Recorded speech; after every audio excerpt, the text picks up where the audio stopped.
As I talk about finances, and if that just, your blood pressure increases, your blood starts to boil, you're trying to turn it off and get out of here and don't want to talk about it, maybe it's a sign that you need to lean in a little bit. You need to lean in. Figure out, man, how can I use my resources in a way that honors God? How can I use everything that God gives me? Because everything is His. That's what we saw last week. Everything is the Lord's. I'm just the manager. We like to think, hey, my bank account, that's my money, my hard work, my effort. But who is it that allows you to continue to live and breathe? Who gave you strength to get up each day? Who created the bones and the muscles that allow you to do what you do in the mind? It's God. See, God gives us this stuff. He gives us everything that we have. And we got to utilize it. And utilize it well. It's His. We're just the manager. And one day He will come back and settle accounts. Hey, what did you do with what I gave you? And we want to to praise with God, to celebrate, to rejoice, and to be content with how we've utilized what God has given us, so that when we are called to account, it's a celebration and not a time to hide or be scared. I'm going to share with you some great wisdom from Dave Ramsey about how to manage our finances. But let's just take a look into how we're doing in America with managing our finances. Does our money rule over us? Does it have a control of us? There's some numbers from Experian. Experian says the average American has $6,000 in credit card debt. $6,000. And a lot of those credit cards are 15, 20, 22, 25% interest. And having that much debt and credit cards, that drains about $1,000 every year. Just gone.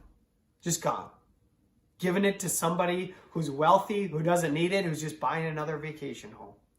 Our hard-earned money gone because of credit card debt. Now, how do we get credit card debt? How do we get credit card debt? My kids, when they go to the store, when we go to Walmart or whatever, the toy store, I try not to go to the toy store with them. That's a bad idea. We try to avoid toy aisles, but every once in a while, when I cave in and we go down the toy aisle, my kids find stuff that they like. A nice big $100 Lego set, right? Or, I don't know, a big Hot Wheels Ultimate Garage, or a Power Wheels car, or a Barbie Dream House, or whatever it is. They see it and they lay their eyes on it. It's like $100. And they say, hey, Daddy, can we get this? Can we get this? And what do I say? Absolutely not. No, we can't. Another thing I say to them is, hey, do you have the money? Do you have $100? No, we don't have $100. I'm like, neither do I. No. You don't have the money. So, if you don't have the money, we don't buy it. And that's the answer. When our kids turn 16 and they see a car that they want, it's like, hey, do you have the money? Did you save? No. Sorry, you got to save the money or else you can't buy it. But as soon as we hit 18 years old, the story's different. Or 19, 20, go to college and all of a sudden you get all these credit card companies coming knocking down your door. And if you don't have the money, someone will borrow it to you. And that's dangerous. So we buy stuff that we can't afford. We buy stuff that we can't afford. We don't have the money for it, but we still buy it anyway. How about cars? Cars. The average American has $20,000 of auto loans. $20,000. We buy cars that we don't have money for. We pay interest on that. And now, I'm not saying that we shouldn't ever buy a car, or maybe you shouldn't have auto loans. Okay, Dave Ramsey is not an auto loan guy. Does not think that that's a great idea. You have to make that decision for yourself. I am not a auto loan guy. I don't think that's a good idea. And you can tell by the cars that we drive. You're like, oh yeah, I can tell he doesn't have a loan on his car because what our vehicles look like. That's just a choice. It doesn't mean that Christians can't have nice vehicles. That's not the deal. That's not the deal. But look at the debt that we're carrying. We gotta be careful. And if you can have a nice car, it's between you and the Lord, right? You know, I love to see in some people's nice cars. It's like, wow, that is so cool. I wish I had one. It's not like a sin to have a nice car. But as we make these purchases, I think one of the best pieces of advice is, are we consulting the Lord? Are we consulting the Lord? So we have outdoor hockey rink at our house. I got these used boards from a hockey association that was getting rid of them. And so we put a tarp down and flooded it. And so we skate almost every night. Our kids skate outdoors. Well, there was this thing that someone that I knew was selling. And it's a power brush that kind of could sweep the ice, could sweep the snow off the ice after it snows. And I saw it and I was like, man, I really want this. But it was like really expensive, okay? Totally didn't need it, just wanted it, didn't need it. And I knew I didn't need it. And so I inquire about it. That's probably bad. I probably should have just left it there. But I inquire about it. I text this guy or message this guy who I knew he was a friend of a friend. And so I just inquire about it. And I'm like, man, it's what you're asking is way too expensive for me, but I'm interested. And so I just shot it out. And you know what he said to me? I was very offended by what he said. I say that kind of kiddingly, but this is what he said to me. He said, Jeff, why don't you pray about it? Why don't you pray about it? I'm like, okay, no, I'm not. Okay, I'm not here to pray. See, this is something that I don't need. This is what I want. And so I'm not going to pray about it. I wasn't planning on praying about this one. Because if I pray about it, I kind of know the answer. The answer is probably no, right? It's probably no. But he's like, hey, why don't you pray about it? And so as we look to purchase things, as we make these big purchases, what if we just prayed about it? What if we just prayed about it and asked the Lord just to seek his will? Is it completely wrong to buy a new car? Absolutely not.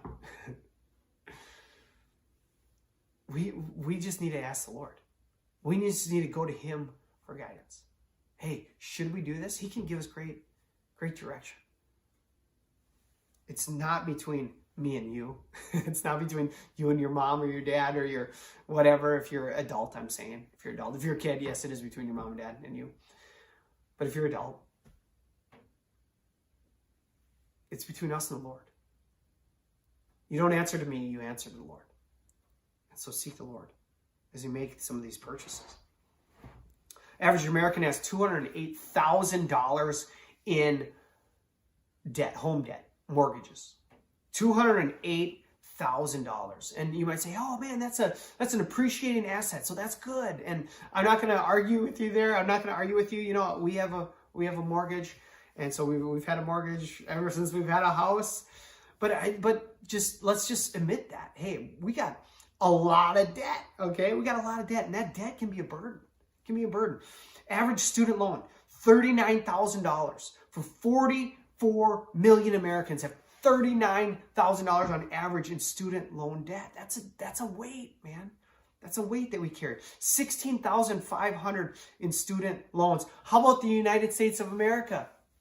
The United States of America has a debt clock. There's a debt clock near Times Square that someone installed in 2008. And when they installed it, the debt, I think, exceeded 10 trillion for the first time. That was in 2008. 4 years ago, it was installed in 1989, exceeded 10 trillion in 2008.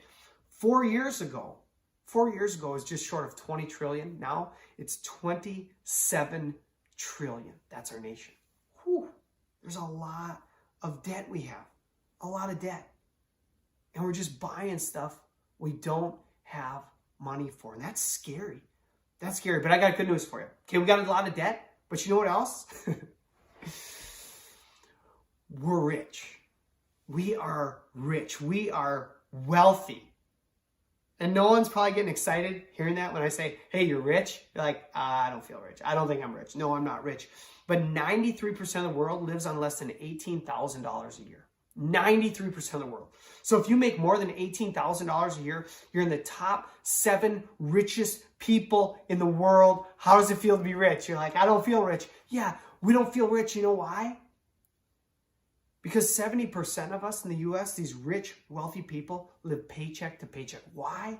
Because we're spending money that we don't have, buying things that we can't afford. Dave Ramsey says this: most of us spend money we don't have to buy things we don't need to impress people we don't like. We spend money we don't have to buy things we don't need to impress people that we don't even like.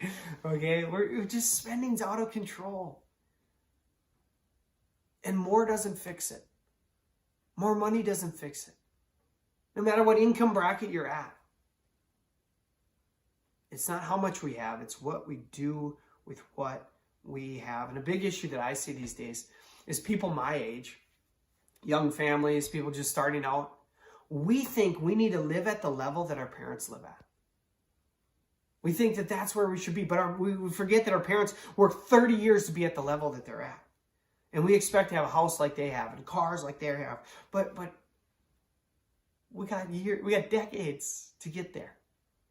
So let's slow ourselves